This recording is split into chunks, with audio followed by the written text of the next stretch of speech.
Greetings, mighty companions, and welcome back to Transforming Relationships Through A Course in Miracles with the Quinns, the mighty Quinns. And Holy Spirit. Ta-da! That's a right. Trio. That's right. A trio. When you have a trio, you can't be, Neo. Three is always better than two. Absolutely. Especially think about putting two minds together, how creative you can be, how more expansive you can be, how much more gifted you can bring to the project, because one mind's going to think what the other mind may not have thought of. And so if you allow and recognize the gifting of that, it can be powerful. But add in a third mind, and not only that, a mind that knows. That's unlimited. Knows the truth. When you add that mind to the equation of the two minds, you just hit what we call spiritual ecstasy, which is a state of bliss, joy, happiness, contentment, and all of the likes. Welcome back again to, here we are on Sunday night. You did a wonderful channeling of spirits class this afternoon down at the Rocky Mountain Miracle Center in Denver. Had some new people show up. It was so refreshing to see that. People that love the course, and no matter where they come from around the world, when you hook up and connect with those that really appreciate, really join in devouring the truth of what heaven brought us through A Course in Miracles, because it really is heaven's gift to us. It's heaven's gift to us to find our way back to not only ourselves, to who we really are, but to our inheritance of who we are, everything that belongs to us, our rightful place in the kingdom. And A Course in Miracles is like that, treasure map that we're holding. And it's like 3 steps that way. No, I didn't say 5. I didn't say 1. Follow directions. And if you follow directions, then you how get many the treasure. steps, what direction to go, then you get the treasure. Follow the directions. I love that. I love that. Is the perfect metaphor for A Course in Miracles, a treasure map. It is. It is a treasure map for finding your inheritance as a child of God. It's a treasure map. Literally, it's like, okay, don't do this, go there, don't go there, Oh, you'll know when you're going opposite because you don't like the way you feel. You know you're going the wrong way. Right. Turn around. Yes. Go the other way. You'll know you're getting warmer if you're feeling more peaceful and you're extending more love. You'll know you're getting warmer. Go within and ask yourself, have I been giving guilt out to anybody? Have I been accepting guilt? Yes. If I have, then maybe that's why this problem's happening. Maybe I'm going in the wrong direction. Maybe that's where the source of this problem is, and not the problem I think it is, as it is. But it came from this over here. But that's going to take me getting quiet, as we heard last time we read, to get quiet and look at the world that I make. Yes, exactly.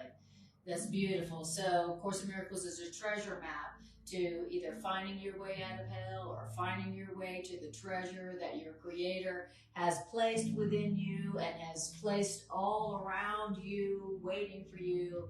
And so, the Course in Miracles is just a big instruction manual. It's just a big treasure map. And we're trying to learn how to read this treasure map and how to actually follow this treasure map. And therefore get to the treasure. And that's the treasure. No treasure greater than the treasure of peace. Exactly. When we have peace in our relationship, come on. It's good. Then what do you need? Do you need a car now because you have peace? No. You need a car maybe because you need to get away from this person because you don't have peace. But you don't need anything when you have peace. When you have peace of mind, you have it all. And this is that treasure map of, hey, are you having a situation that's not peaceful, that doesn't feel good, that makes you angry? In other words, your peace has been taken from you. It doesn't matter how it happened. Let's just acknowledge it happened. All right, well, Spirit, I need a treasure map. Yes, and that's what A Course in Miracles is. And the treasure that this section that we're going to be in today, part 2, is a treasure map for finding the real world. The real world. A Course in Miracles says that you don't realize it, but all around you, even though you can't see it, is the real world. What we heard today in the lesson today was the happy dream. And it's all around you, even if you can't see it. And when you find the real world with your mighty companions, you will feel like you hit the jackpot. That is the treasure. That's the treasure we're talking about today.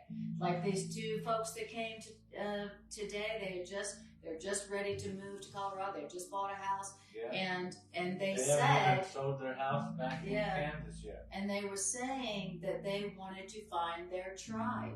Right. And they were so happy. They felt so happy to have found us today. And we felt so happy to have them. We sat with them for like 2 hours after class. It was like a heaven reunion. It was like a heavenly reunion.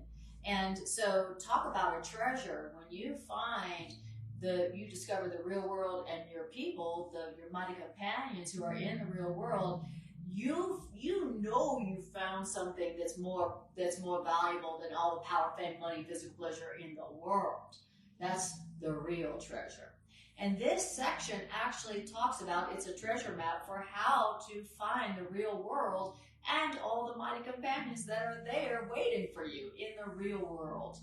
You know, and in the first paragraph, it talks about the first part about how to find the real world is to get quiet, be quiet, and look upon the world you made, and tell yourself the real world is not like this. Yeah, that's the first part. It doesn't even have on the treasure map. All this stuff.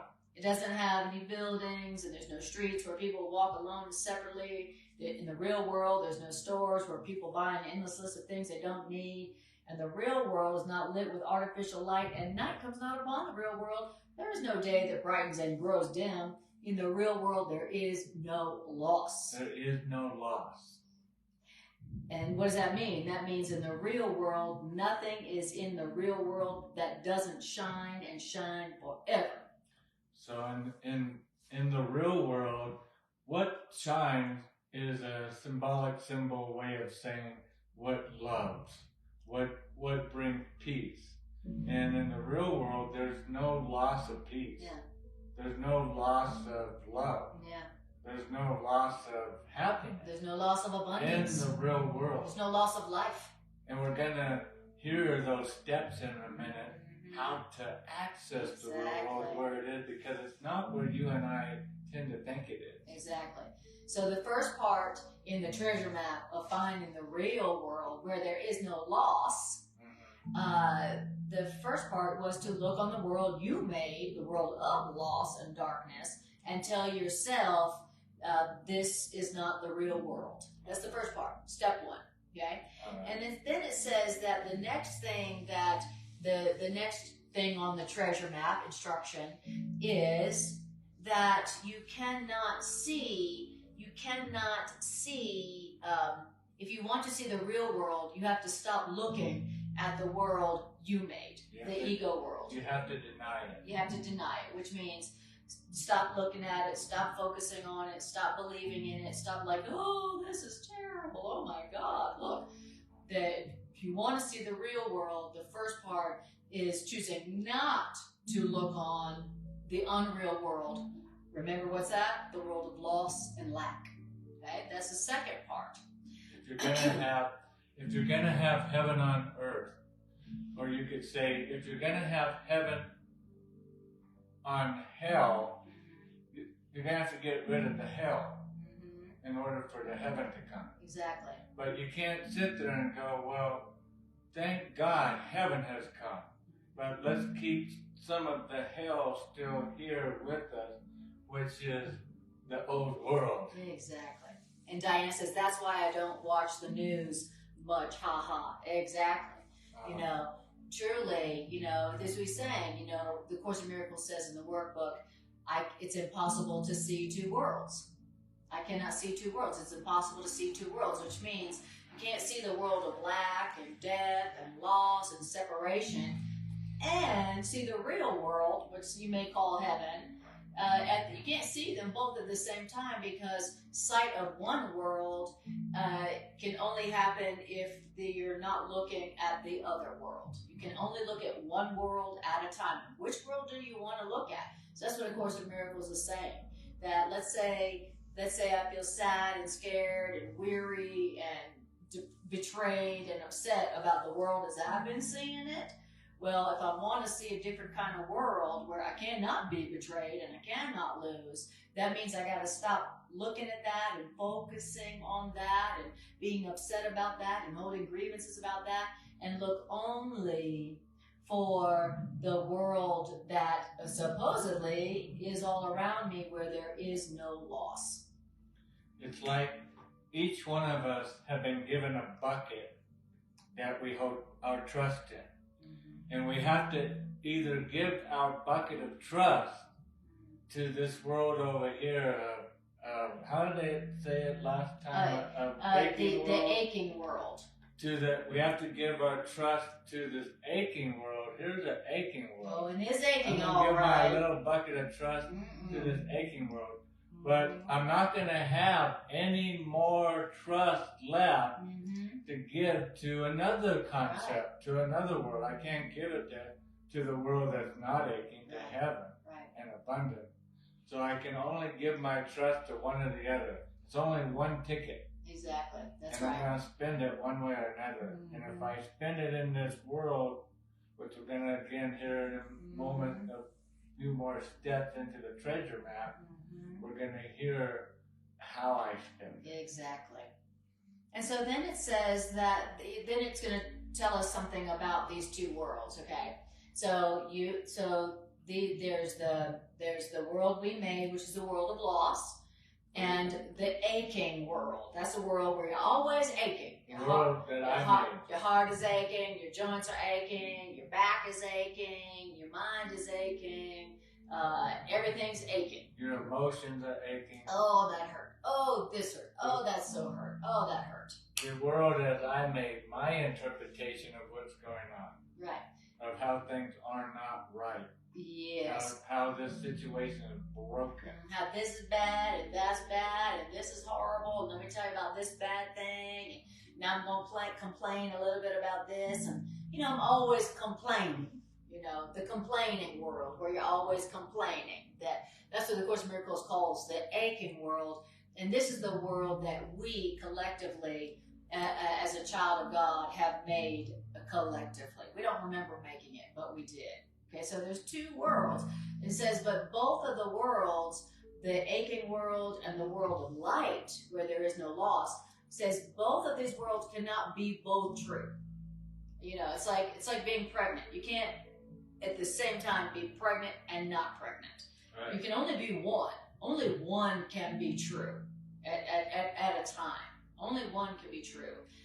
Only God's world can be true, which is really what's happening. Yes. Or my world is true, which is really aching in a million different forms, from anger to rage to sadness, depression to blah, blah, blah. Only one of those two worlds can be real. And I'll tell you what, God's world shines with love. Yeah.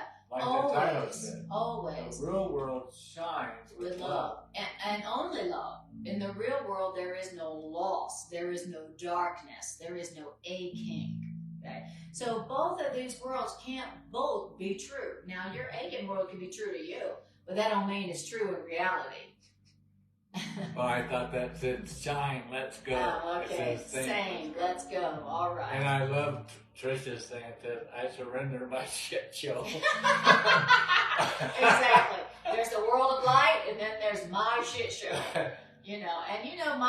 Our shit show is like we complain. The world you're always complaining about. Yeah, I really enjoyed this shit show. This is really good fun, But I think I'm at a point where I'm ready to surrender. But see, that's the thing about the shit show is that it's definitely our idea, but it always ends up with somebody aching. You know, somebody, my heart aches, my mind aches, my body aches. Something's wrong. Something's wrong. It hurts. Something is wrong. It hurts. Okay? So it says, but both worlds are not true. The world that everything's working out for good is either true, or the world everything is not working out for good is true. Exactly. Only one is true, but they're both not true. You can't have this is not working out and this is working out. Exactly. They don't go together. And to the extent to which you value either of those worlds, that's how real either of those worlds will seem to you. If you really value the world of grievances and aching and upset, then that will seem like the only reality to you. And you'll be like, oh, no, this is all there is. And if you value the world of light where everything shines and shines forever and there is no loss, then that is the world that you'll see. You will see the world that you value. You'll see the world that you want to see. You know, but remember, I'm seeing the world I want to see. Well, all right. I'm seeing the world I want to see. All right. Very nice. We must have made a right decision somewhere. Hallelujah. Hallelujah. And I think it has something to do with A Course in Miracles. I'm certain of it. Okay, so it says, so we're going to see the world we value, and whatever world we value, that is the world that will seem real to us. And nobody can tell us otherwise until we decide we want to see a different kind of world or a different kind of life. When you hear us talking about a different world, think to yourself, life. You know, I could see a different life. I could experience a different life than this. Now, it says, so both of those worlds aren't true, and whichever world you hold more dear, that's the one you're going to believe is true, and that's the one you're going to see. But the truth is that the attraction of both of these lives, or the attraction of both of these worlds, are not equal to you. Say, you got these two worlds, these two kind of lives that you could be experiencing, and they're very different, they're opposite, but their attraction is not the same. One brings you pain and ache. Exactly. The other one brings you release and joy and happiness. So they can't even compare to each other. No, exactly. Because of the offering that they each offer is so opposing each other. It's so opposite. And the offering of release is so compelling. Mm-hmm. And their attraction to you is not equal. So the attraction of both of these worlds is not equal. Now, what do you mean? Well, the truth is that the world of lack and loss, the aching world, you don't really want that world. Okay? How much do you really want the world where you're always aching and you're always lacking and you're always losing and you're always complaining, you're always hurting? The aching world, you don't really want. You don't want it really. Why? You know why?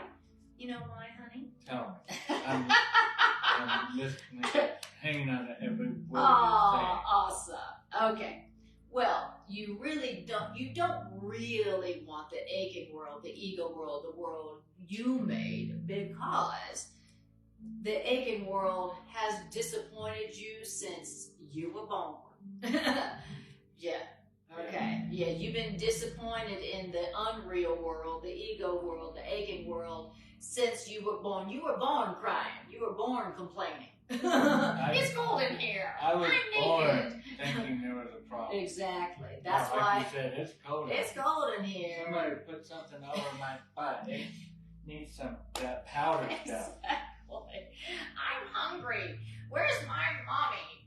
Right? It says the attraction of the two worlds is not equal. You don't really want the ego world that you made, the world of loss, the world of darkness, the world of pain. Because it's not making you happy. And because it's always disappointed you. It's always disappointed you since time began. Right. The homes you built have never sheltered you. The roads you have made have led you nowhere. And no city that you built has withstood the crumbling assault of time. As a matter of fact, in the aching world, the world of loss and darkness that we made, it says nothing we made in this aching world but has the mark of death upon it. Did you notice in this world of time, you know what I'm talking about. In the world of time, did you notice that everything has an ending? That's why it's in time. Yeah. It's because it has a beginning and an end. Exactly. Rather than a eternity.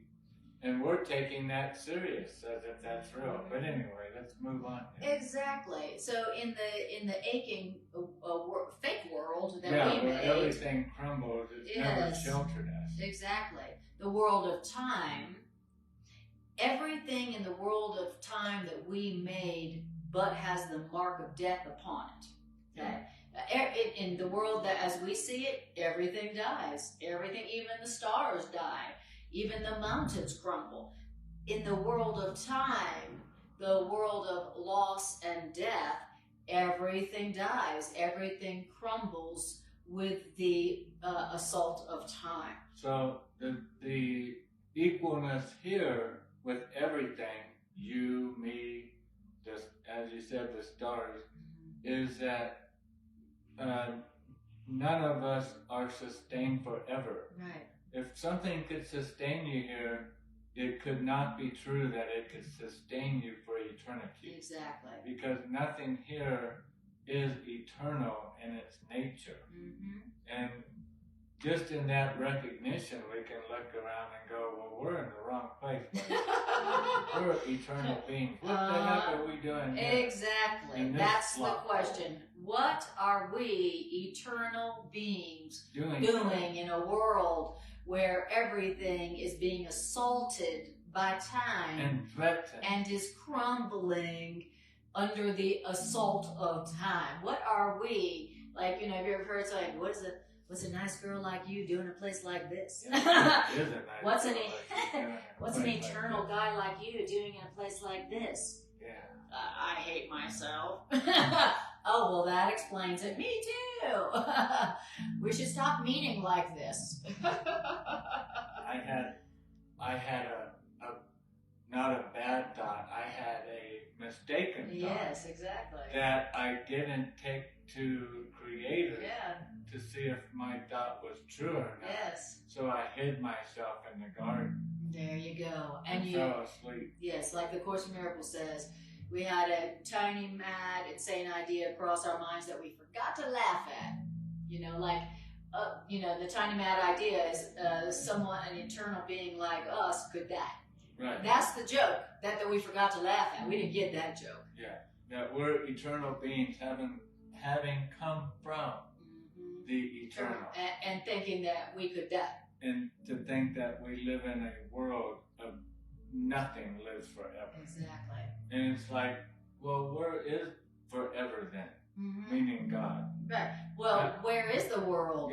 Or the real world? Because you know there is an eternal. There is a God. There is a Creator. So just in that knowingness hungers me to know the eternal. Yes. And then eternal comes along and goes, well, your willingness to welcome me. Exactly. But are you willing to do what it takes to welcome me? Exactly. And Tricia says she's been asking this question since forever, you know, that what's an eternal girl like you doing in a place like this? Oh, well, okay. Welcome to our world. Exactly. And that's a great question. Ask yourself, you know, what's an eternal person, what's an eternal being like you doing in a place like this? Oh, that's a good question. What am I doing in a world like this? Well, good news that you don't have to stay in a world of loss and death. You don't have to. You can anytime experience the real world, which is a world of loss, which is a world where you shine forever, not for 100 or less years. You just have to have a teensy, weensy, beansy bit.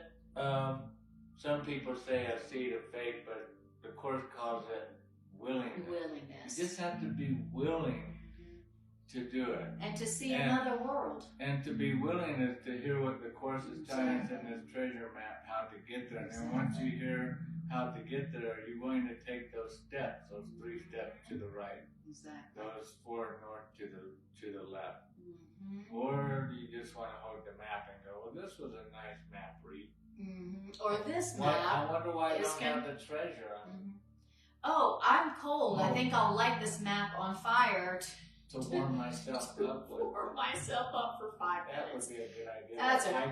That's a great idea I came up with. All right. So in other words, it says, now it tells us what to do in the treasure map, what to do with the old aching world of loss and death that we see. Here's what it says to do with it. Okay, you ready? All right, I'm ready. Don't hold it dear.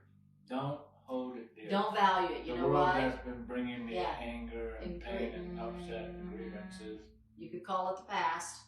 Don't hold it dear. Don't value it. Don't keep thinking about it. Don't keep talking about it. Don't hold it dear because it's old and it's tired and it's ready to return to dust even as you made it. Well, that makes sense because it keeps talking to me. It keeps telling me the same loop story why I should be upset. Yes. Why this grievance is real. Why this problem exists. Yeah, it's old. That makes sense. Thank you, Court. The past. Yeah. The past. It's old. It's with the past. It's like, hate yourself. Come on, keep listening to me. We've been hanging out for a long time. Look how miserable you've been with me. Keep Come it on, up. We're old friends. We're a team. We're old friends. We're old. We know each other. You can't let go of me now. Yes. Go over to the other side to happiness. Now, not all we've been through. Come on.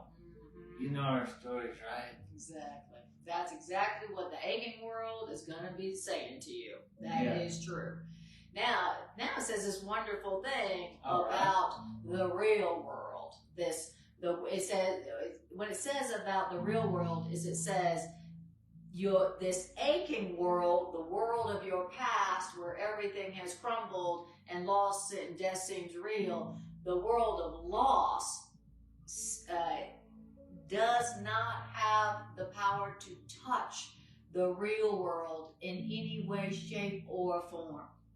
So the old world that you've experienced, the aching world, cannot even touch the real world at all. So even though, and it says, but the real world has the power to touch you even here.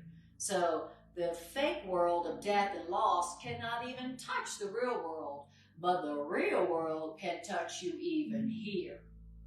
I love that. So the real world can come and touch you here, but the fake world of loss and death cannot touch the real world. Isn't that good news? So love can touch me right in the middle of my grievance. Yes. Yes. Because, we tend to think, well, I need to feel better than about my grievance. I need to not be angry. Or God can't come to me. Right, exactly.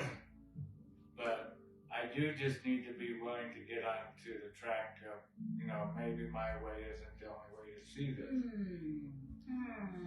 The little willingness. Yeah, just a little willingness. However, whatever door, in other words, I have to open my mind up some. Exactly.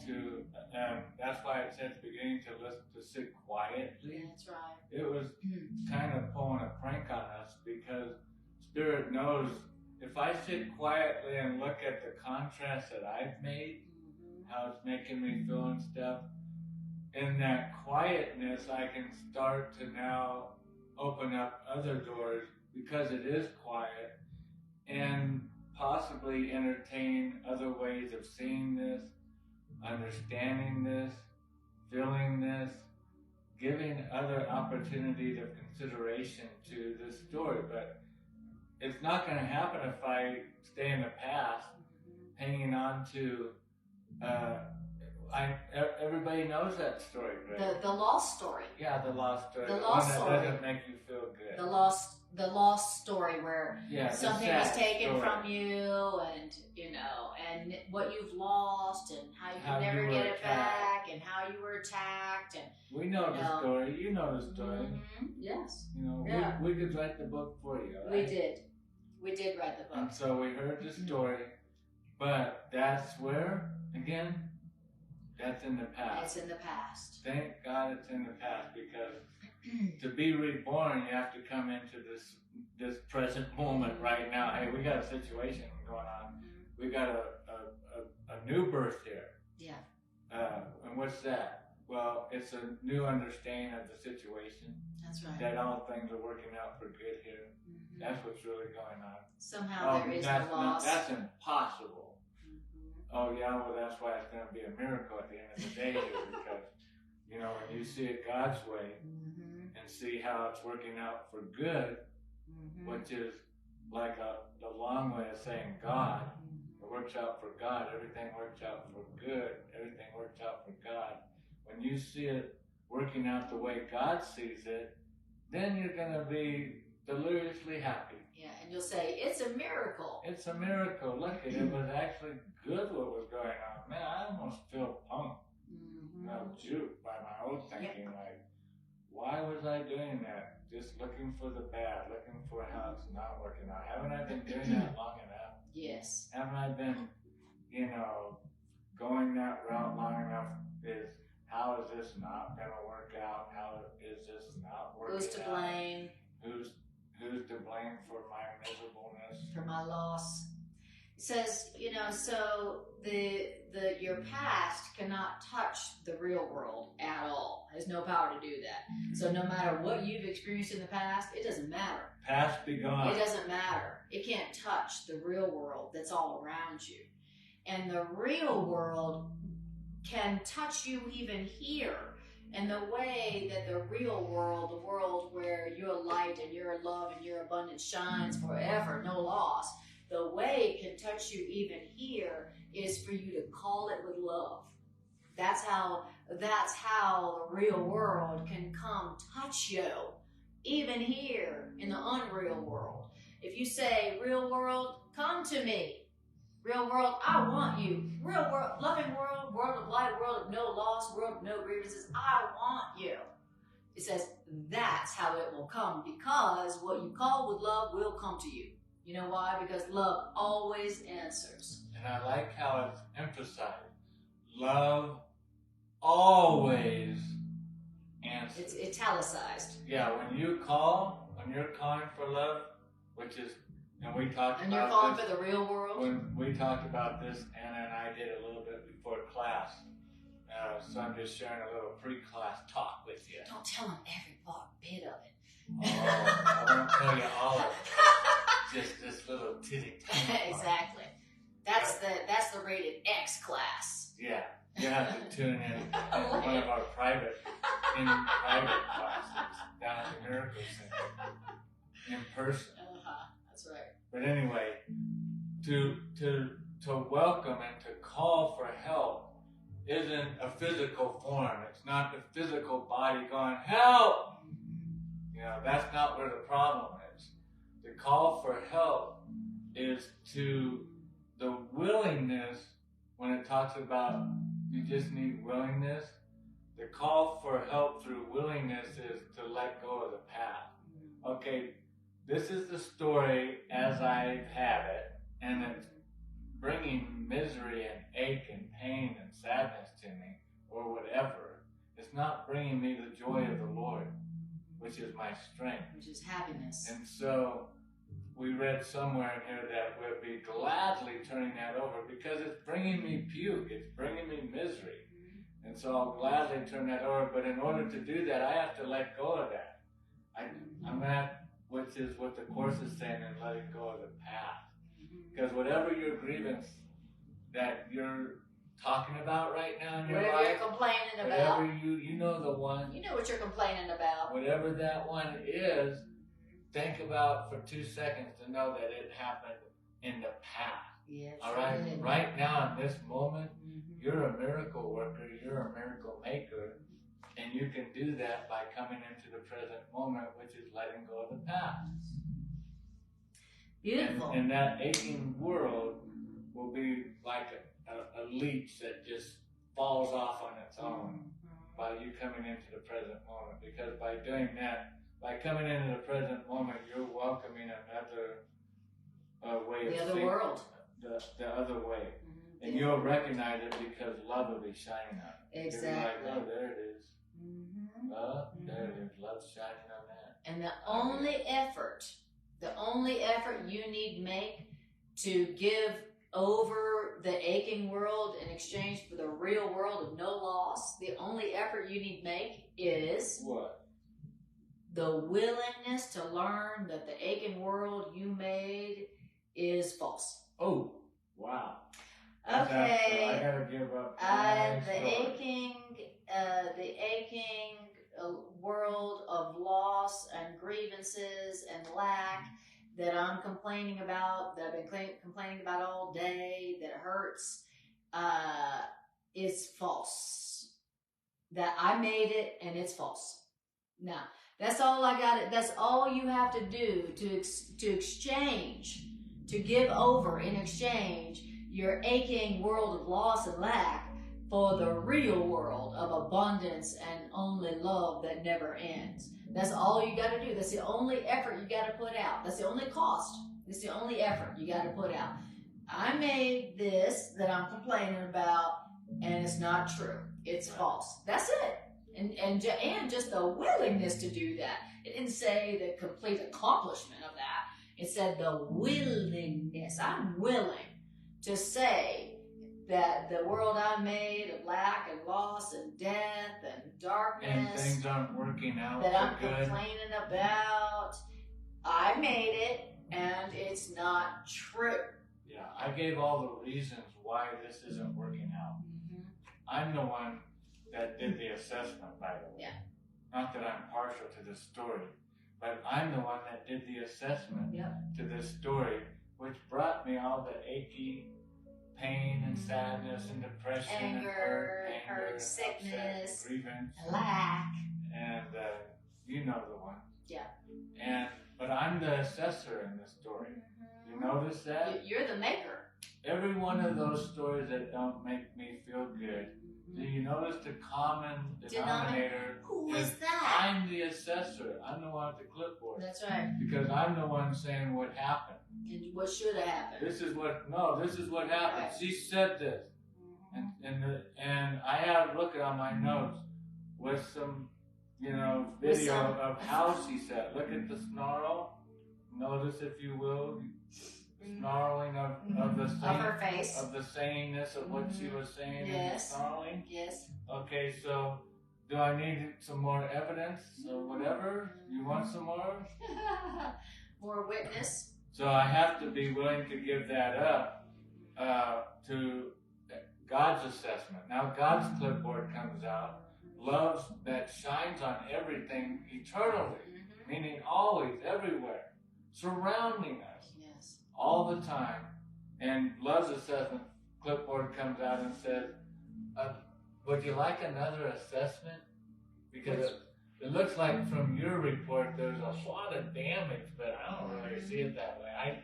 I think we could just, tuck it this way, jimmy it that way. Maybe look at it from this perspective. Yep, and you might see that this is actually maybe what you wanted. Ooh, what? Could you imagine that? What? If you look at it in the right way, you'd be like, not only is this what I wanted, but if I would have thought it out myself how to do it, I wouldn't have been this creative. Right. The truth be known. Exactly. That's how good God is. For real. Totally. Just a little bragging on it. Yes. On the truth. Yeah. We can't think of it how good we got it. And God can transform anything you think is a problem into the best thing that ever happened to you. That's what God can do. That's what the correct reception can do. I love it. Diana says, I wrote all those stories, LOL. Exactly. Yeah. And that's all you got to do. If you want to give over this problem that you've been complaining about, that hurts, it makes you ache, body, mind, and spirit. All you got to do to give away the aching world of loss or this aching story of loss, all you got to do is go, I made this aching story of loss, and it can't be true. If God is only love and God has given everything that, you know, to all that God created, and there is no loss, then my story, my interpretation can't be true. I made my interpretation. I made this story as I see it, and it can't be true because it's got loss, and it's got a sadness, and it's got aching. So it can't be true. And as soon as you say those two magic phrases, right. As soon as you say those two magic phrases, I made this and it can't be true. As soon as you say that, as soon as you're even willing to say it, even if you don't believe it, in that moment that the real world is given you to see in exchange for the aching world that you made. What a deal! What a deal! That's easy. That's not much effort. It's like, stop worrying about waking other people up. Wake myself up. Mm-hmm. Wake my own dumb ass up by slapping myself every time I get upset going, you made this. And it's not, it can't be true. If you remind yourself of that one thing real quick, right up front and fast, I made this. And it can't be true. And how do I know I made it? Because God only makes the good, beautiful, and the whole. That's right. Holy. No loss. God only makes the joyful. Yes. God only makes the happy. The no loss. God only makes the win-win. Mm-hmm. God knows no loss. God's track record is, you know, 0 losses to an infinity of wins. Yes. That's right. A number that time can't count. That's right. There's not enough time. That's right. I love what Demi is talking about your clipboard. Clipboard, yeah. That's me, control freak, stirring up by lots of fear. That's right. Giving it to God. Yes. Beautiful. Yeah. Here's my clipboard, God. And then God laughs. God goes like this. He reaches down because his thinking was such tiny thoughts. Yes. So he has to look at this, try to even grab our thing, a clipboard from. But he does. That's right. He does. And he takes our little clipboard so happily from us because and God. Goes, thank you. Because God, listen to this. I'm going to say something a little bit extreme for some of your ears to hear. Disclaimer. This is a disclaimer. If you're sensitive, go to the bathroom right now. Go get a snack. Take a go get something to drink. I'm a little scared. To drink. I'm a little scared. Anna's gonna get a glass, maybe some water. Go do something. Put a hot cold towel on your forehead or something. But this is the truth, as I know it. And I'm knowing some truth, believe it or not, but as I know it, God's arousal. You hear that word arousal? What? God gets aroused. What? Now, I hate to bear it to you. You know, this is no sex ed class, but it is a truth class. And in this truth class, we're going to tell you the truth that God gets aroused. And God gets aroused when his creation is aroused, when his flowers are blooming, when the wind's blowing through and he's hearing the hustling of the leaves of the trees, and God hears his creation joyful and happy and alive. Coming back to life. And crisp and beautiful. And the season is bursting forth with life. God looks at his creation, and when it's healthy, when it's good, when it's strong, God feels strong. God feels alive. God is aroused by our arousal. And when we're not aroused, when we're taken down into the miry pits of grievances, sadness, we have a roadmap out. And God gets excited. God really does get excited that God's creation is calling out. Oh, you need some water? I'll be glad to water you. I thought you never asked. Yeah, you never asked. Beautiful. Never stop resisting my giving, wanting this for you to be happy, exactly. As I am happy. So that you're sharing my joy. That my joy is yours.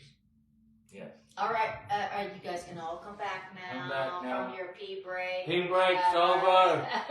Come on, we're gonna read. Beautiful. Well, thank you for sharing that, ancient secret that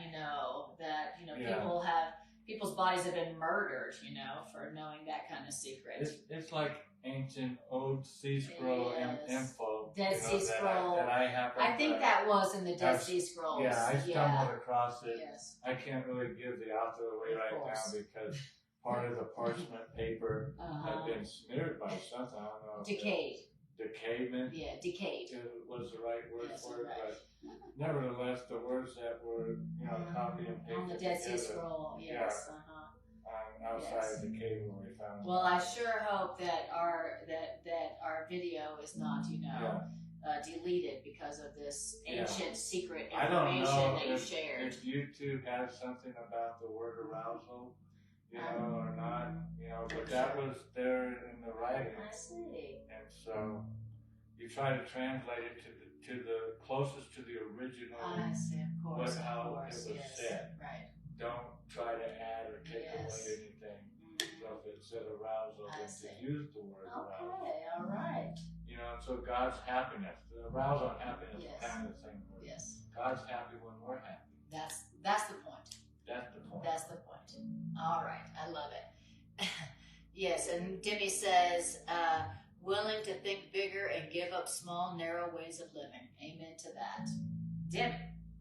All right. Rocket. Now, believe it or not, everything we've just said was our recap of the first 3 paragraphs that we covered in our part 1. Even though we only have a half hour left of our hour and a half session, so we might run over. Don't fear that. Yeah. Well, maybe we'll see. We could get done on time. We could get done early. That's right. Or we could get done at the perfect time. When we're supposed to. Let's shoot for that. Imagine that. All right. So now we're on paragraph 4, and it says, you have been wrong about the world. You know why? Because you have misjudged yourself. So if you're misinterpreting yourself, you're going to be misinterpreting everything in the world. And so if you've misjudged yourself, you're going to be misjudging everything about the world. Okay? Which means you haven't seen the world as it is. And so just because you've seen this world doesn't mean that that's the way the world is, or that's the only world you can see. Just because this is the world you see doesn't mean that's not the only world and the only kind of life you could see. Okay? Good to know. It says, now from such a twisted reference point, what's the twisted reference point? Me misjudging myself. From such a twisted reference point of how you've been seeing yourself. Or me being the assessor of the situation. Exactly. What could you see in the world? From such a twisted reference point, what are you going to see but an unreal world? A world that's not real. Then it says, and all vision, that's because all vision starts with the perceiver, you.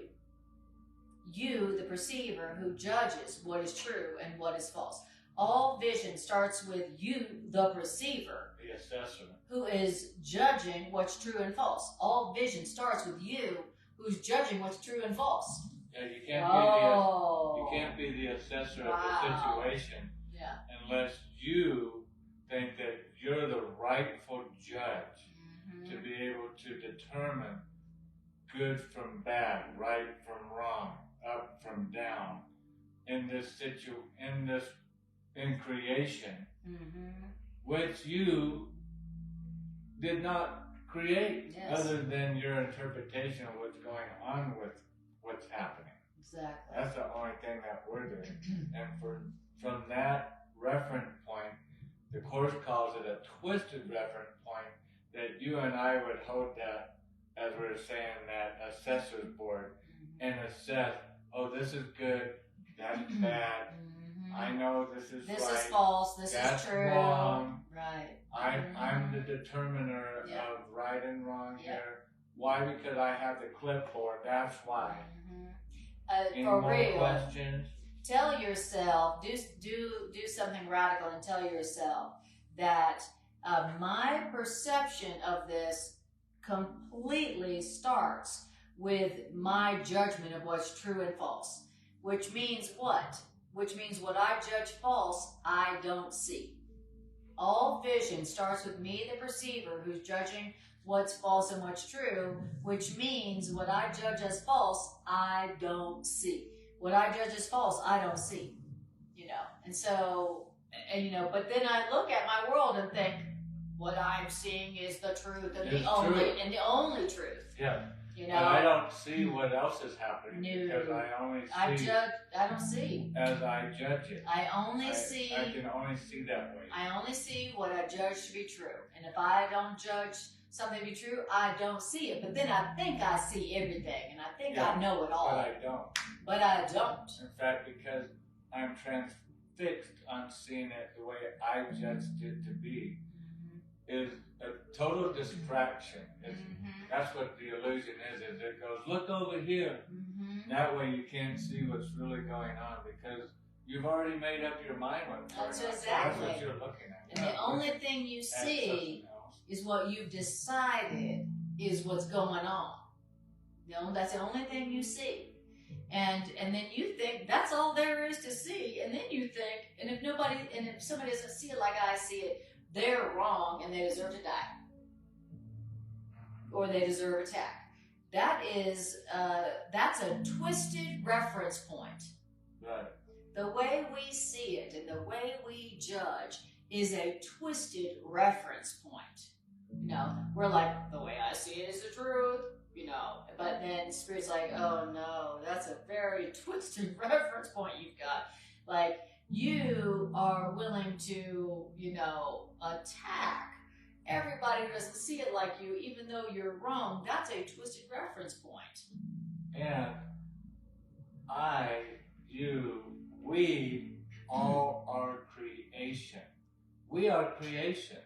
And so what part of creation would come forth from Creator? And then the creation bark out, you know, orders of what's going on. And yet they're not the bringer forth of creation. Exactly. But they're going to be the judge and rulers now over the creation. Well, this is what's going on. That needs to change, and this needs to be moved on. And that's the way. And here's you the truth. people stand up right now. Sit down over there. Right. This is what's true, and this is what's false. Oh, are you God? No. I mean, yes. Well, okay. I know what God wants, so I know what God would expect. I see. I know the mind of God. I see. Oh, wow. That's a twisted reference point. Yes. God shared some of his thoughts with me. I see. And they upset me at first. They did not arouse me at all. They got me upset. But because they were so upsetting, I'm working on making sure other people don't get upset by the same thing. I see. So we're building walls, we're making plans, making judgments, and we're attacking a lot of attacking, only to keep us safe. Yes, of course. We're only killing people to keep people alive. Of course. Well, that is a very twisted reference point. Yeah. Okay. And you're innocent. Okay. Oh, okay, thank God. All right. So great. So a twisted reference point is I am the one who is judging what's true and false as if I'm God, and what I judge as false I don't see. But then I think I have seen everything and think I know enough to judge. Yeah. That's a twisted reference point. And it's the same thing as saying you have been wrong about the world. You've been wrong about the world. You know, our perception of the world is this, and the world is hard, and the world is cruel, and the world is full of lack, and the world is full of death, and the world is, but sometimes it's fun, and the world is da-da-da, and the world is cold, and the world is hard, and the world is da-da-da. All the things that we say about the world is wrong. We've been wrong about the world. Right. The world is hard. The world is harsh. It's a dog-eat-dog world. You know, you gotta you gotta make it in the world, and the world is cold, and you gotta make it up. You gotta pull yourself up by your bootstraps, and the world is harsh, or whatever it is that you have believed about the world. It says you have been wrong about the world. Yeah. So all your perceptions about the world, wrong, and that should be good news. Yeah, it should be good news. That should be good not news. Leaving room for all of our yeah buts. Yes. It's not leaving room for debate. It's just saying that all of our perceptions of the world have been wrong. Because even our good perception, we judge to be good because we judge it as if it could be bad. Right. As if there could be a bad habit. Exactly. And so even that good judgment is not a righteous judgment. Right. It's not a solid. It's not right. It's not grounded in truth. It's wrong. And grounded in truth is, what is your perception of, your assessment of this Creator, God of love, life giver of everything. And my job, I have a function, and that's just to line up with it, knowing with the full expectation that it can only be good. Yeah. So therefore, I'm never left to fear. What could I fear, knowing that all that can come out of the assessor's opinion of what's going on is good? And if I can keep remembering that, I can rest more in life. I can rest more in that, because there's a lot of triggers I get during my week, just like you guys, Anna and I both.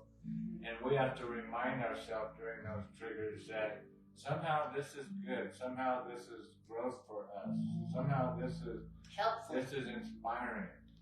You know, the function of the Holy Spirit is to inspire. Somehow this is inspiring. And we say it 100 times, but the good news is you and I don't have to understand how that's true. All I have to do is awaken to what we're hearing here, is to recognize where you're at. That's part of what I'm hearing. Well, that is like, recognize where you're at. You're not in the real world. This is another recognition thing. And also to be willing to be wrong about the way that I've seen this situation or the way that I'm seeing the world, willing to be wrong. Maybe I don't understand it as good as Creator God understands Yes. it. Maybe I don't know. Maybe I don't know all there is to know about this situation.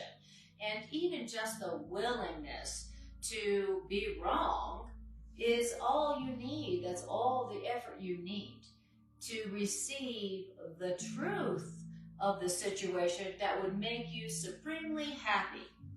You know, but the Course in Miracles says we're so prideful that we would rather die than be wrong. We would rather be sinful than be wrong. We would rather say, well, I'm just a sinner, than say, maybe I'm wrong. We would rather say, maybe I'm just a sinner, I can't help it, than to say, maybe I'm wrong about the way I'm seeing this. You know, we would rather die or just be a guilty sinner who can't help it. You know, that's how twisted our reference point is. Yeah, it's always bad. Yeah. Exactly. And that's one reason why we don't come to God, because we feel bad. We feel dirty. We feel exactly. It's always bad. We always have some interpretation of bad. And from love's point of view is that's never happening. That's that right. Could never. That's never true. That's never true. That's never true. That the prodigal child could come home without love running out the gates into your arms and throwing its robe of love and embracing you with all of its might and power on you, and telling you all the past, all the thoughts that you had about yourself are wrong. Yes, I love it. Diana says, I'm willing to be wrong about what sucks. Ha ha. I love it. That's it. That's what we're saying. Yeah. And that's all it takes. That's the only effort that is required to have what sucks be replaced with a world that only satisfies you, where you don't have, where you know you can't lose and you feel safe. That's all you got to do. The experience I'm having that sucks, I made, and it can't be true, and I'm willing to be wrong about it so I can be happy. That's all you got to do. You know, but it's so deep. That is such a minor effort, but we would rather just die and be miserable forever than to say, I'm willing to be wrong, I hope I'm wrong, and because this is unhappy and full of lack, it can't be true. You know, I'm willing to be wrong. We would rather keep our miserable world of lack and loss, the aching world, than to say, maybe I've been wrong about the way I'm seeing this situation. You know, so, And Diana says, I'd rather be happy than right. When I first started working with ACIM, it always said in my head, I'd rather, what does it say? Let me see what you said, because what you say is important. When I first started working with ACM, I always said it in my head as I'd rather be right than happy, which was very revealing. LOL, very revealing. Exactly. I love it. So it says this. So remember, all that you're seeing, the way you're seeing, whatever you're experiencing, starts with you. The way you're seeing this starts with you, not with the situation. The way you're seeing this starts with you, you who are judging what is false and true. That's what you're seeing. You're not seeing the truth. So let's get that straight. You're just seeing your interpretation. That's all you're seeing. All you're seeing. That's all you're seeing. You who's judging what is false and true. And so what you judge as false, you don't see. You only see what you want to see. You only see what you think is true. Wow. Okay, now, then it says you who want to judge reality, you can't see reality. Because whenever judgment enters, reality has slipped away. So you can't judge reality and see reality. You can't do that at the same time. If you're judging, you're not seeing. That's right. You're not seeing reality. When you're judging, you're only seeing what you want to see, which ain't reality. Right. And then it says, the out of mind is out of sight. You ever heard that? Out of sight, out of mind, out of sight. The out of mind is out of sight. Why? Because what is denied is there, but it is not recognized. What does that mean? That means your true self is still there, even though you don't know your true self. Isn't that good to know? That even though you don't see your true self, I don't see my unlimited, eternal, immortal self that cannot die, cannot lose, that's complete. I don't see that part of myself. Do you? But that don't mean that it's not there. Just because you don't see it, don't mean it's not there. That's how arrogant we are. That's what a twisted reference point we have. We're like, but if I don't see it, it's not real. And if I don't see it like that, must not be the way it is. I never seen God. So God must not be true. And that is our twisted reference point. If I haven't seen it, it must not be true. And how many stories have we had in our life where we were there at the circumstance? Yes. At the scene of the crime. At the scene of the crime. Only to learn later that something else happened there. We just didn't see it because we were so focused on the part we were judging. On judging what's true and what's false. And we're so focused, like you said, that's perfect. Because that's what's happening in the circumstances. We're now judging. Yeah. You're like, look at that. And Diana says many, many, many times. Yeah. LOL. And so as soon as judgment enters in, it's like scales are put over our eyes. Exactly. Scales are put on our eyes, and we literally cannot see. We've entered into judgment. Yeah. And until we release that, and we want to hear God's judgment. Yes. We want to hear love's judgment. Yeah. What does love say about this situation? Because as soon as we ask for love's judgment, immediately the scales fall from our eyes. Exactly. Because now we're back to we can see it in the real world. Yes. And the real world is going to bring us the opposite of what our world was bringing us, which was the achiness, the loss, the sad depression, hurt, anger, betrayal. You know the one. Yeah. And that's why it's such a glad exchange. What a wonderful exchange we have. Oh, it's the best exchange we can make. That we can take the world that we made from what? Our judgment, which brought our misery. Aching and loss. And even in the depths of it, in the heart of it, in the valley of it, we can still take it at any time, any moment. Time is not we're not a bitch to time. Time's our bitch. And we can say that. And so we can sit there at any point in history and elect gladly to give an exchange. It's so wonderful. We're giving an exchange what a deal. Of what didn't happen. For what is and made us so sad and miserable and hurt us so bad. Look how hurt this made me, God. This thing hurt me. Yeah, it hurt. It really did. I lost. I'm not making it up. It kept me up at night. Exactly. I was depressed for years. You want to listen to this song? How much, so you can see how much it hurt me, God?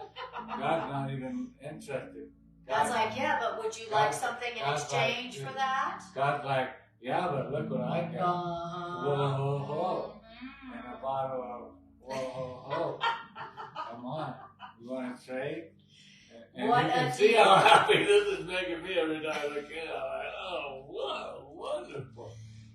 And so that's why the Course tells us a glad exchange. Glad exchange. And an easy exchange. Yes. You could literally exchange the world of aching and loss and grievance and suffering. Sadness you can for joy. Easily exchange that world, the aching world, for the world of no loss, the world of light, the world of joy that has no end. What a you can cool treasure, man. easily do it. All you got to do is say, I made it, and it's not true, and I'm willing to be wrong about the way I see it.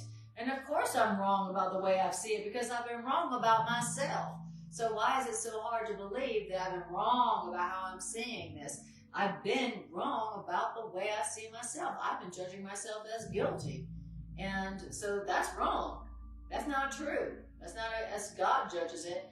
And God judges us. So if I've been wrong about myself, and I am myself, then how wrong have I been about the world and all the situations that I'm upset about? So that is the exchange process. That's the exchange formula where you're able to exchange the world of ache and pain for a world, the real world, where it's all light and it's all love and there's no loss and it's only gain forever. So, okay, there we go. So then it says, your true self does not depend upon your recognition. Okay. All right. Your real self doesn't depend on your recognition. Okay. I hear that as my understanding. Because if I don't recognize something, then how would I understand it? Exactly. I'll just walk right on by it. So, and that's part of the willingness. We think it's so complicated. We really do. We try to make God's plan. And again, it's not our plan. We try to make God's plan so complicated. It's just willingness. We're told willingness. We're told a million times. Just willingness. Just willingness. And yeah, that sounds simple. But the willingness is what Anna's been repeating over and over. What is the willingness? What does that mean? Well, willingness means to say to myself, I made this. Are you willing to do that? I made this. I did this. I've done this unto myself. And then move on to the next step, to the treasure map. On the treasure map. Yeah, it says to take how many steps? So now the next step, now I have to go, okay, now I'm willing to see what God's assessment is. I'm willing to be wrong. I'm willing to be wrong. Maybe my assessment's not right. So let's compare notepads here, notebook. And God's going, no, your notepad can't even enter into my world. You have to put that down. Well, no whelps. No whelps. Just put it down. Just put it down. Put the gun down. That's what it is. Our grievance is the way we think it is. Our judgment, as soon as our judgment's entered in, it's a gun. It's a gun. And that we're holding at our own head. That's right. Yeah. That's exactly right. And love comes along and goes, you don't need to attack yourself like that. Exactly. All you're doing is attacking yourself with your own judgment. And that need not be.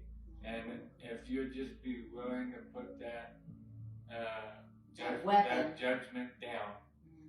Because that's what got you into the mess, remember? Yes. You picked up judgment. That weapon. Yeah, and that weapon of judgment, what got you to where you couldn't see where you were walking and you bumped your head. And now you got a little bumpy on your head. And so you can see you don't want to continue walking with, now that you bumped your head, with more judgment. It's only going to worsen the bumps because you're still going to be walking around in darkness. And when you finally give up the judgment, the release of the way you think it is, should be, could be, would be. That's what judgment is. Then you'll get vision. Yes. And I love what I feel like Spirit has been repeating a lot, at least for me this week, is validation. When I give up my grievance, my judgment of how things have to be, it's not like, okay, now I'm going to be in the abyss for a long, torturous time because I don't understand how this could be good. I don't understand how this could be right. I'm trying to give up my judgment, even though I don't know how I could see it different. Everybody would see it this way if they had half a brain. And to be able to release that, what Spirit's been encouraging me with is, child, you don't have to wait long. I know how long you can handle it. Once you give that up, you don't have to wait long. Just trust. Trust long enough to know that love will be validated before you. In other words, you'll get vision. And when you get your vision back, because you gave up the judgment, which gave you the blinders, and the pain. When you give up the judgment, you'll get vision back. And when you get vision back, you'll get joy back, because you'll see things with the joy of the Lord, the way God sees things, the way love shines on everything. And even in our worst, seeming most difficult things that seem totally impossible, that's why the Course uses strong words like miracle, where the story is like, well, I'm sorry, but you know, it's not just a judgment, it's the truth. This is messed up. This isn't a judgment.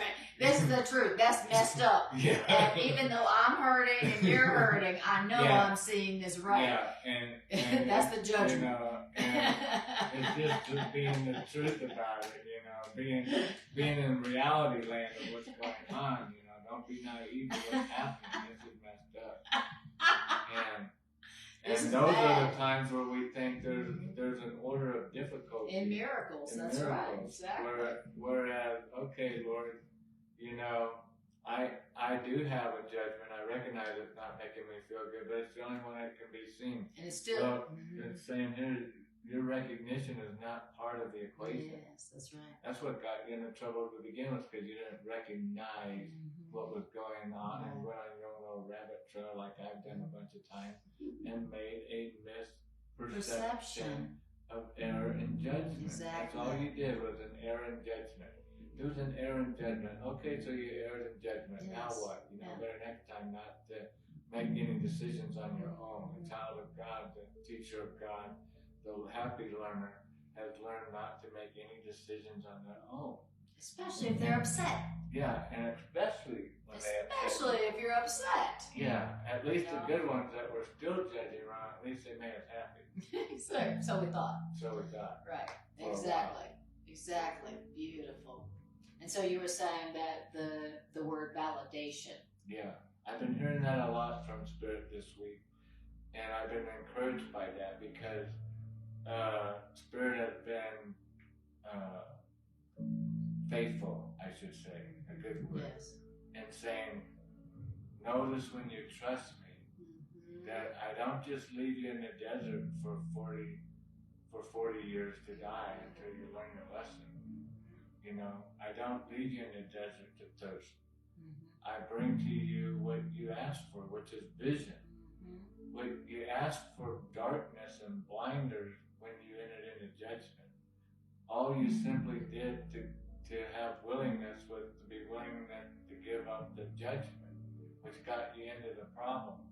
Now that you recognize the problem as it really is, not this story, not that person, not this situation, The problem is you started in with the judgment. You misjudged yourself. And as you did, now you're calling for judgment. And now judgment seems to be increasing in your situation. Seems in to your be real. story.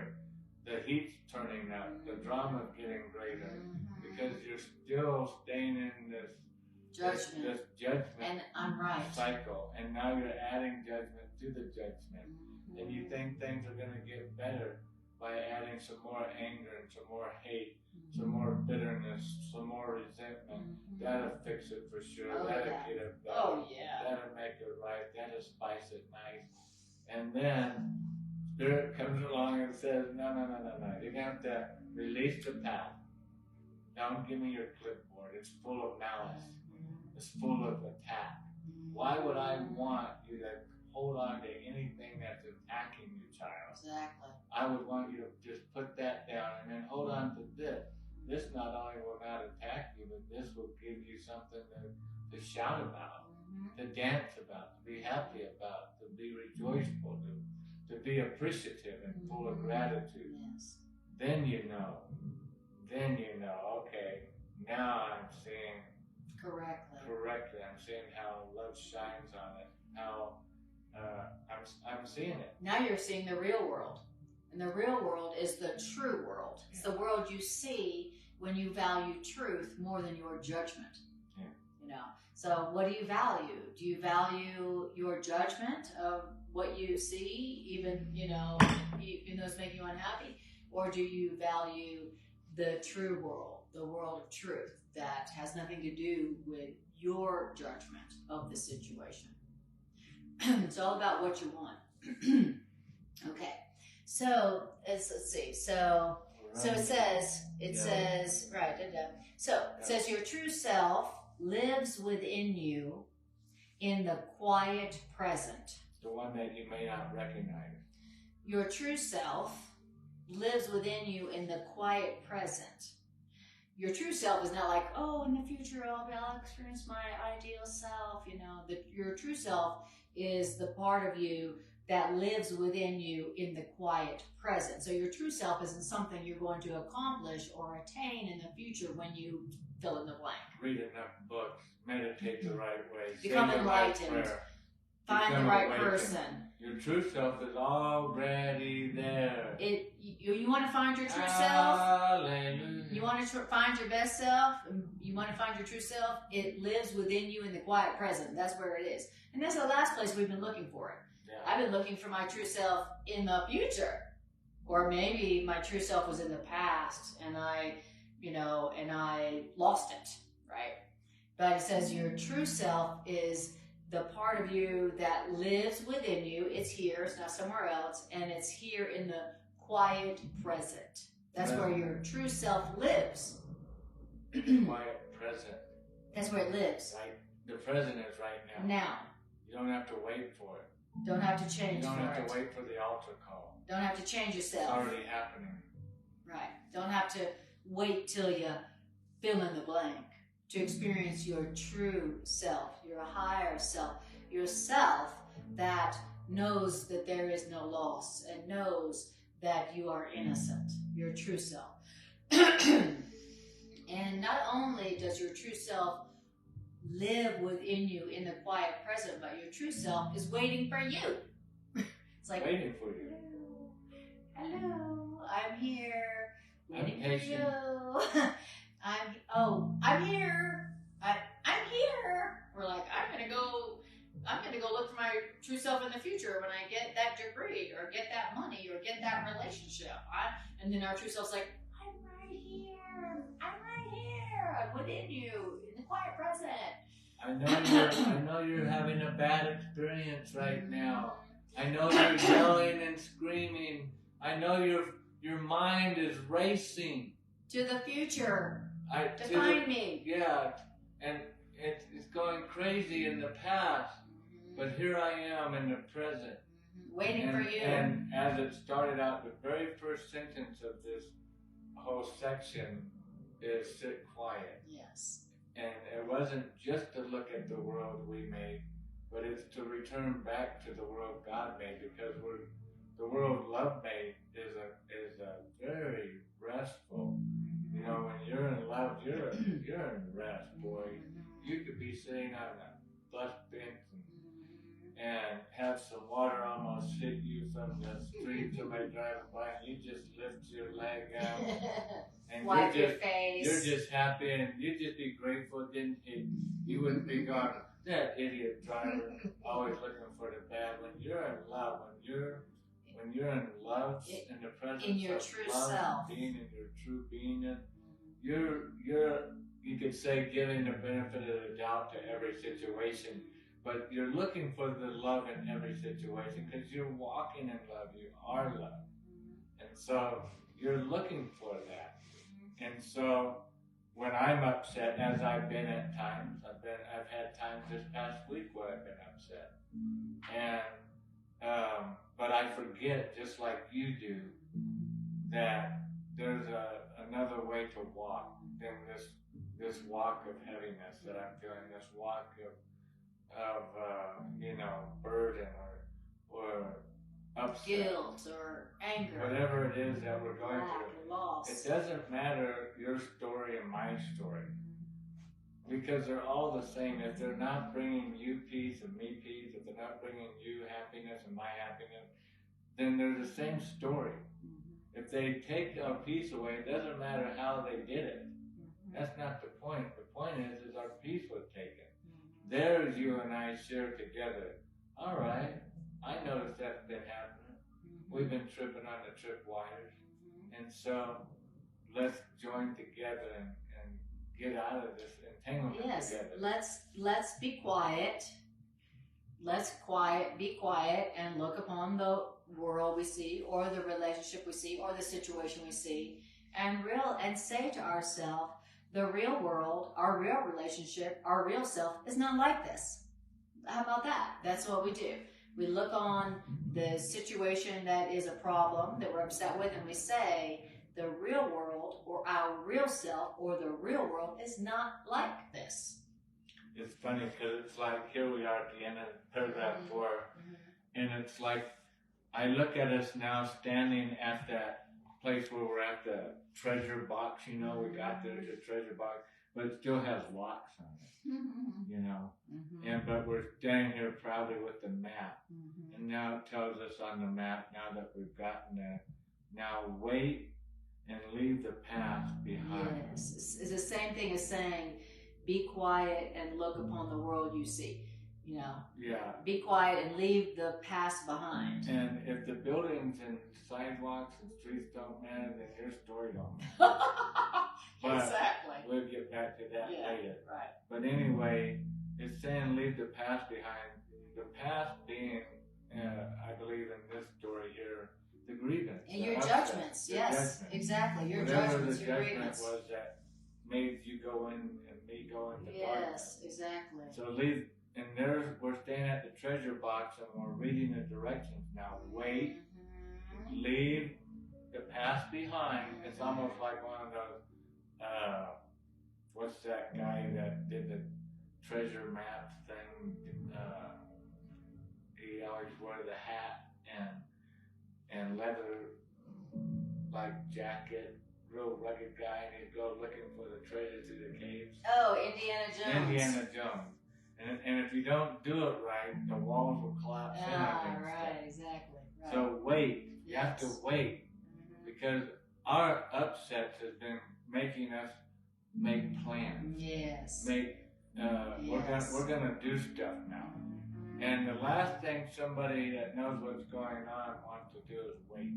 They got stuff to do. They got stuff to change. If you think you know what's going on, you don't want to wait. They got stuff to get corrected, to get fixed. Yeah. And so to wait is a demonstration of letting go of the past. Exactly. Because you can't let go and still be doing. Exactly. Well, I thought you were waiting on God, Greg, and quiet. Well, that's a metaphor. In the process, I got some stuff to do. I'm going to be slicing their tires only because I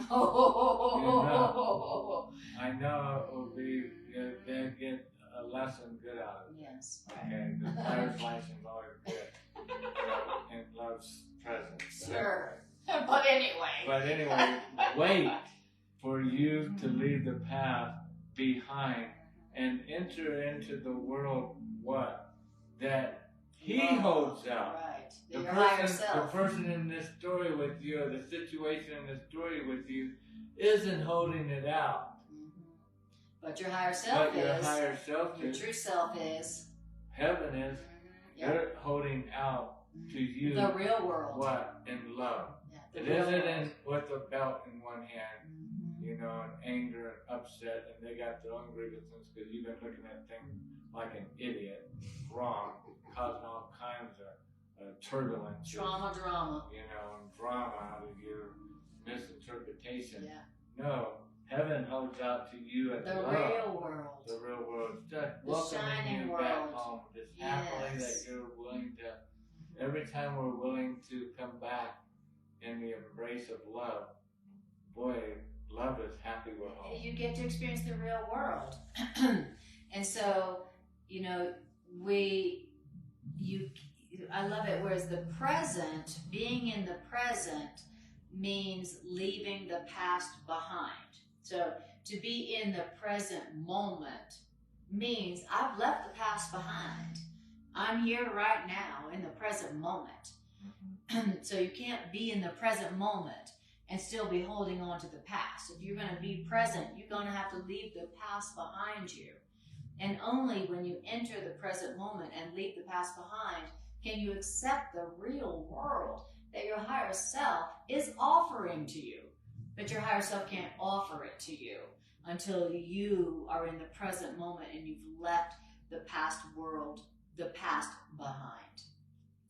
Now, I know we've gone over time. Here we are at paragraph 5. We made it to the whole paragraph, which is wonderful. But I really feel inspired to ask you if you would lead us into just a few minutes path of a meditation. Beautiful. It's a great idea. On getting quiet.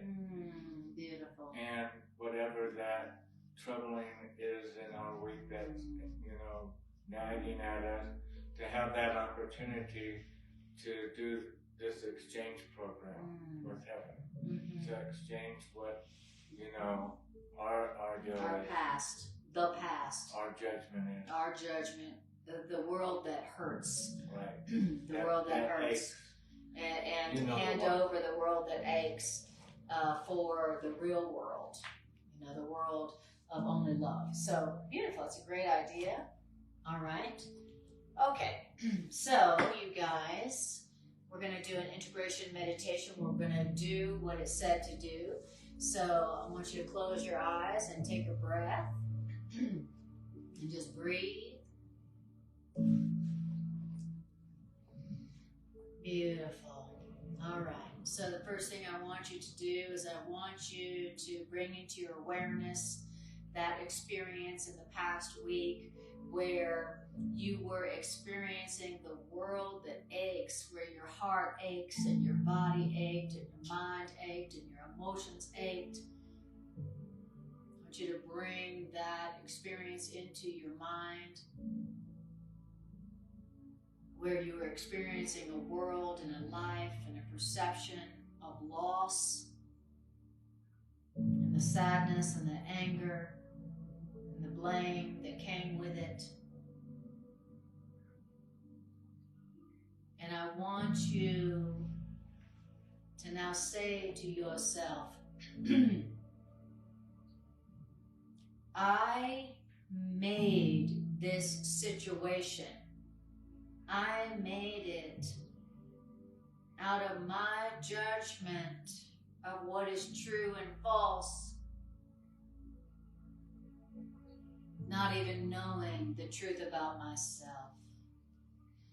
I made this out of my judgment of what's true and false.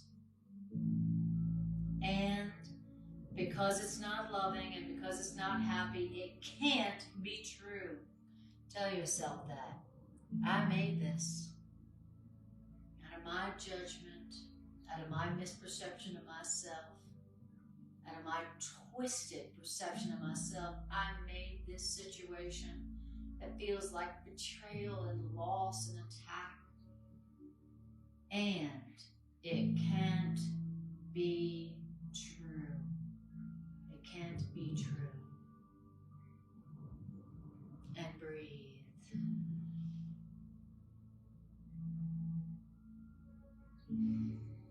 Beautiful. And I want you to tell yourself, I have been wrong about the situation I made. And I am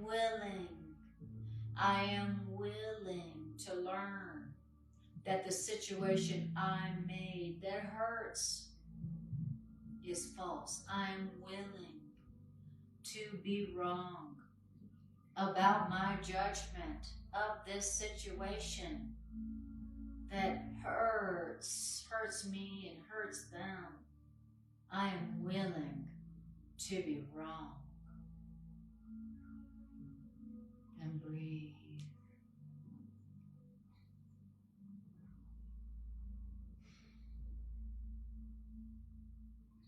And now I want you to try to find and tune into your true self, your higher self, the part of you that knows it can't be hurt, that knows it cannot die, that knows it cannot be betrayed. And I want you to look for it in the quiet present now. I want you to tune into the quiet present now. And look for and find your true self and the real world. And the way you can leave, the way you can enter the quiet present is to leave your past behind. Let it go. Leave your past behind. Leave your story behind. Leave your grievance behind. Leave your hurt behind. Leave your interpretation behind. It's in the past.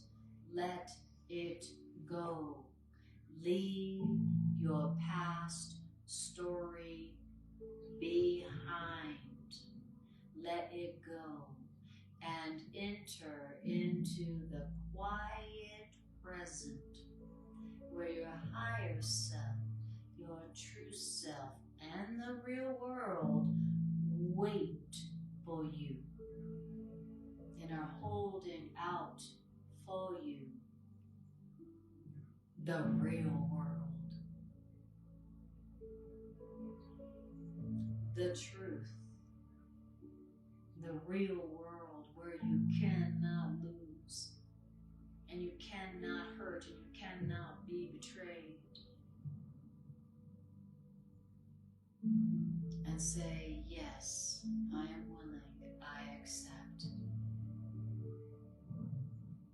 I am willing to let my past story and interpretation that hurts, I'm willing to let it go. I'm willing to leave the past behind so that I can enter into the real world where I can't be hurt and I can't lose and I feel completely safe and there's nothing to fear. I'm willing to make that exchange.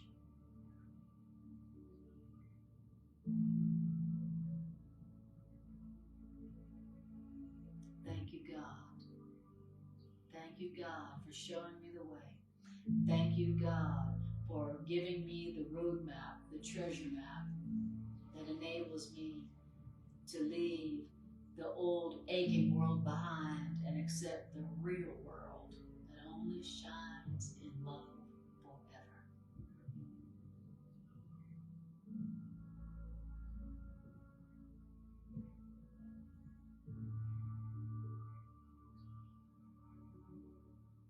And to that we say, amen.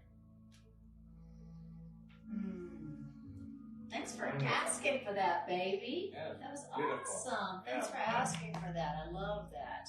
That's beautiful. We appreciate you guys so much. Truly, we do. You are so precious to us. And if you would like to extend this message into the world that so needs it, then share this share it on your Facebook page, or share it in your social media, or if you're watching it on YouTube, share and like and subscribe.